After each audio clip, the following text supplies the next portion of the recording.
la question de la connaissance de soi soulève les plus grandes difficultés. Pourquoi ?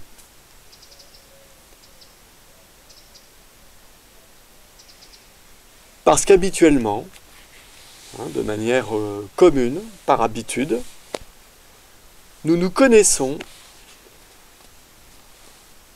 suivant un mode d'observation que l'on va tout de suite qualifier de dualiste. Et là, bien sûr, il va nous falloir éclairer ce que l'on entend par l'observation dualiste pour ensuite éclaircir ce qu'il faut bien appeler une observation non duelle. L'observation dualiste, la personne qui vient d'entrer, je l'ai vue, qu'est-ce que j'appelle voir ? En fait, je l'ai peut-être reconnu, donc ça veut dire voir, c'est reconnaître, et j'ai perçu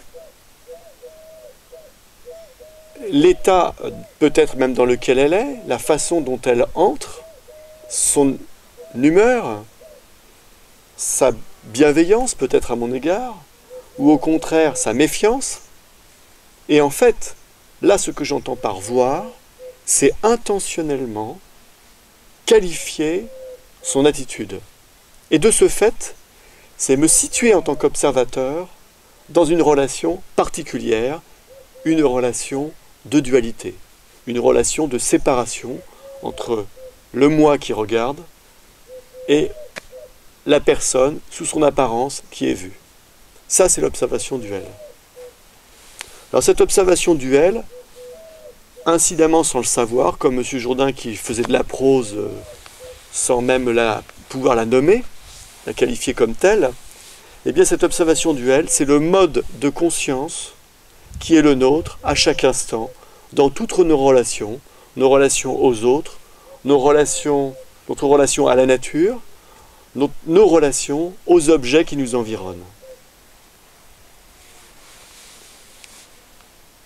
Y a-t-il, la question qui peut se poser,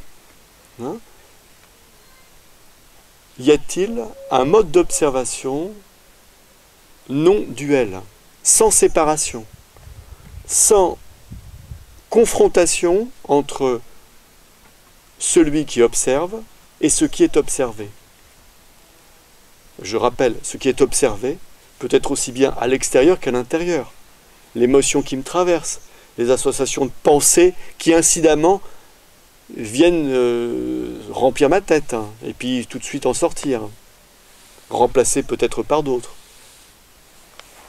Là, il s'agit d'observation entre guillemets intérieure. Par là même, il y a aussi une confrontation, une séparation entre celui qui les voit et ce qui est vu. Pourquoi ?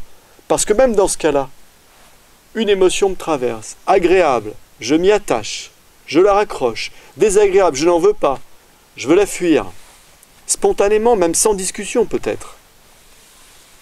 Là, il y a aussi l'observation sur le mode dualiste.